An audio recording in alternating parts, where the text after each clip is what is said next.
Dubai में मौजूद दुनिया के डीपेस्ट डाइविंग पूल की कंस्ट्रक्शन के दौरान जब जमीन में 45 मीटर का टनल खोद दिया गया तो एक अनोखे मसले ने इंजीनियरिंग टीम का रास्ता रोक दिया। मालूम पड़ा कि पोलैंड में डीप स्पॉट नामी एक ड्राइविंग पूल खुला है जिसकी गहराई भी 45 मीटर्स ही है। अब जाहिर है अगर दुबई को डीपेस्ट पूल का वर्ल्ड रिकॉर्ड चाहिए तो उन्हें इसकी गहराई को 45 मीटर से 60 मीटर्स तक करना होगा। पर यह काम जितना सुनने में आसान लग रहा है उतना ही करने में मुश्किल। एक्सपर्ट्स ने कैलकुलेट किया कि अगर पूल की गहराई को 60 मीटर्स तक गहरा किया गया तो ग्राउंड वाटर का प्रेशर इसे बड़ी आसानी से ऊपर धकेल सकता है।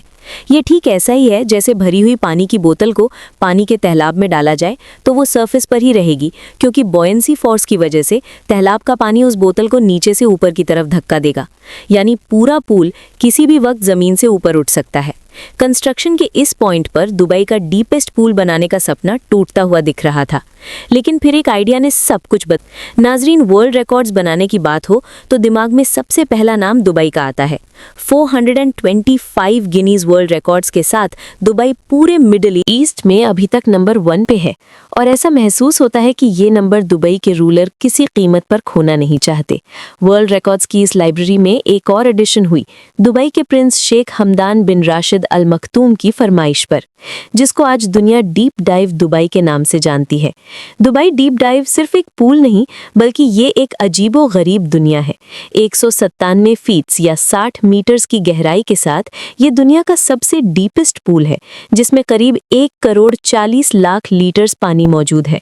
इतना ही जितना 6 ओलंपिक स्विमिंग पूल्स में होता है या फिर जितना 90,000 लोग पूरे एक दिन में इस्तेमाल करते हैं।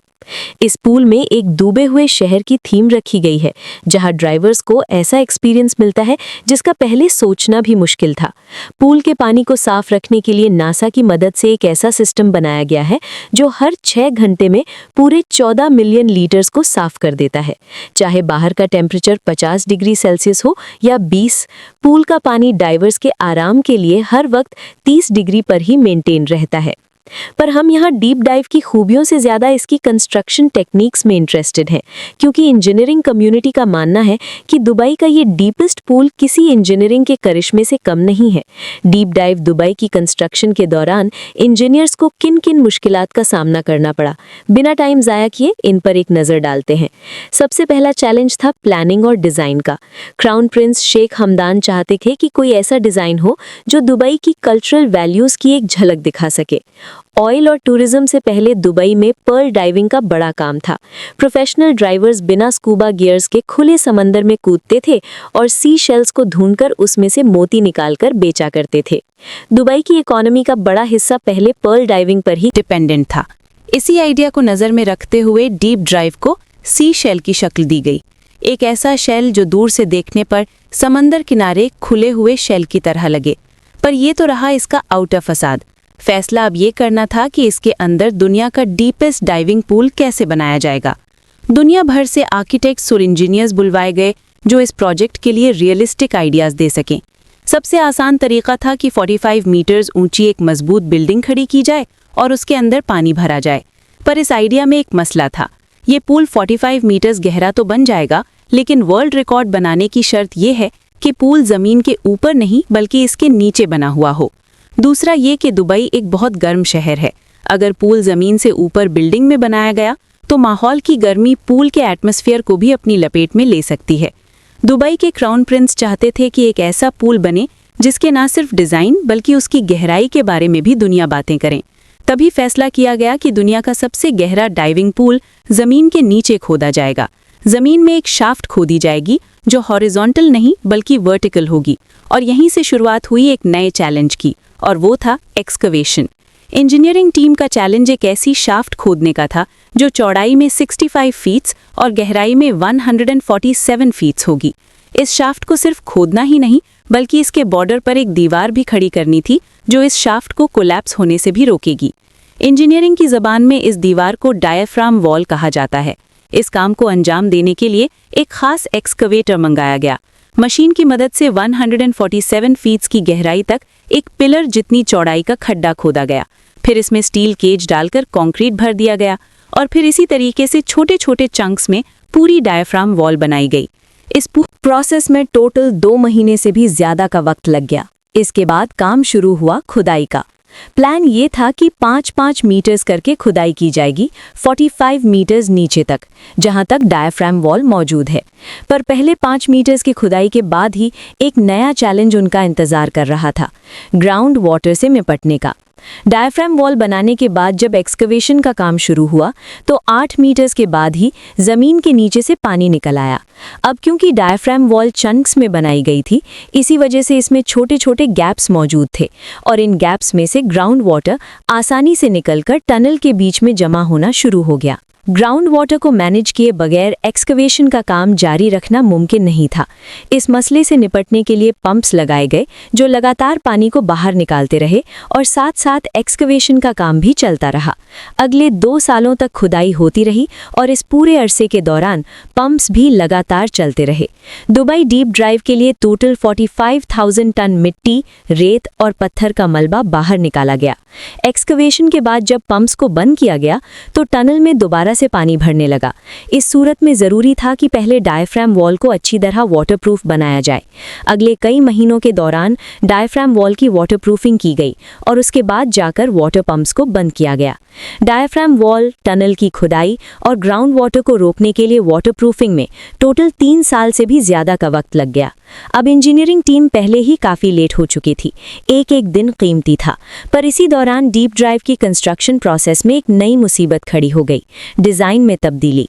जब डायाफ्राम वॉल भी तैयार हो गई, एक्सकवेशन भी हो गई और ग्राउंड वाटर को भी मैनेज कर लिया गया, एंड मौके पर खबर मिली कि पोलैंड के कैपिटल वॉर्सो के करीब डीप स्पॉट नामी एक डीप ड्राइविंग पूल खुला है और उसकी डेप्थ भी 45 मीटर्स या 147 फीट सी है। ये खबर पूरी डीप ड्राइव की प्रोजेक्ट टीम पर बिजली बनकर गिरी, क्योंकि उन्होंने अभी तक जितनी भी मेहनत की थी वो वर्ल्ड रिकॉर्ड बनाने के लिए ही की थी। नॉर्मली इस किस्म के जितने भी प्रोजेक्ट्स होते हैं, इनमें ज़्यादातर डिटेल्स को सीक्रेट रखा जाता है और ऐसा ही कुछ इस केस में हुआ था। दुबई के क्राउन प्रिंस को जब ये बात पता चली तो उन्होंने फरमाइश की कि डीप डाइव की गहराई को और ज़्यादा करके वर्ल्ड रिकॉर्ड अभी भी आसानी से बनाया जा सकता है। लेकिन यहाँ पर एक मसला था, क्योंकि ज़मीन से 8 मीटर्स नीचे ही ग्राउंड वाटर था जो ऑल द वे 45 मीटर्स तक जा रहा था। यानी ये ग्राउंड वाटर नीचे से पूरे पूल को पुश करेगा। इस फोर्स को बॉयंसी फोर्स भी कहते हैं। इंजीनियर्स ने इस फोर्स को पूल के अंदर भरे जाने वाले पानी से कैंसिल करने की कैलकुलेशन पहले से कर रखी थी और ये कैलकुलेशन पूल की 45 मीटर्स की गहराई को नज़र में रखते हुए की गई थी। पर अगर पूल की गहराई मजीद 15 मीटर्स बढ़ाई गई तो जाहिर है बॉयंसी फोर्स भी और ज़्यादा बढ़ जाएगी और ये ऐन मुमकिन है कि पूल पूरी डायाफ्राम वॉल के साथ ज़मीन से बाहर निकल आए। इस मसले की वजह से पूरा कंस्ट्रक्शन का काम हॉल्ट हो गया था। इस मसले का जल्द कोई ना कोई सोल्यूशन निकालना बहुत ज़रूरी था। बहुत रिसर्च के बाद आखिरकार एक सोल्यूशन निकाल ही लिया गया। एक तो ये कि टनल में एक्स्ट्रा 15 मीटर्स की खुदाई होगी, पर इन एक्स्ट्रा 15 मीटर्स का डायमीटर पहले 45 मीटर्स के डायमीटर से तकरीबन आधा होगा। इससे होगा ये कि बॉयंसी फोर्स का एरिया कम हो जाएगा। और दूसरा ये कि टनल के नीचे अंडर रिमिंग बेस बनाई जाएगी। अंडर रिमिंग बेस एक ऐसी टेक्निक को कहते हैं जिसमें स्ट्रक्चर प्रोसेस में टोटल 2 महीने से भी ज़्यादा का वक्त लग गया। इसके बाद काम शुरू हुआ खुदाई का। प्लान ये था कि 5-5 मीटर्स करके खुदाई की जाएगी 45 मीटर्स नीचे तक, जहां तक डायाफ्राम वॉल मौजूद है। पर पहले 5 मीटर्स की खुदाई के बाद ही एक नया चैलेंज उनका इंतजार कर रहा था, ग्राउंड वाटर से निपटने का। डायाफ्राम वॉल बनाने के बाद जब एक्सकवेशन का काम शुरू हुआ तो 8 मीटर्स के बाद ही ज़मीन के नीचे से पानी निकल आया।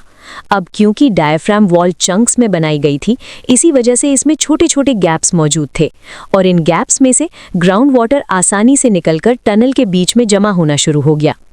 ग्राउंड वाटर को मैनेज किए बगैर एक्सकवेशन का काम जारी रखना मुमकिन नहीं था। इस मसले से निपटने के लिए पंप्स लगाए गए जो लगातार पानी को बाहर निकालते रहे और साथ साथ एक्सकवेशन का काम भी चलता रहा। अगले 2 सालों तक खुदाई होती रही और इस पूरे अरसे के दौरान पंप्स भी लगातार चलते रहे।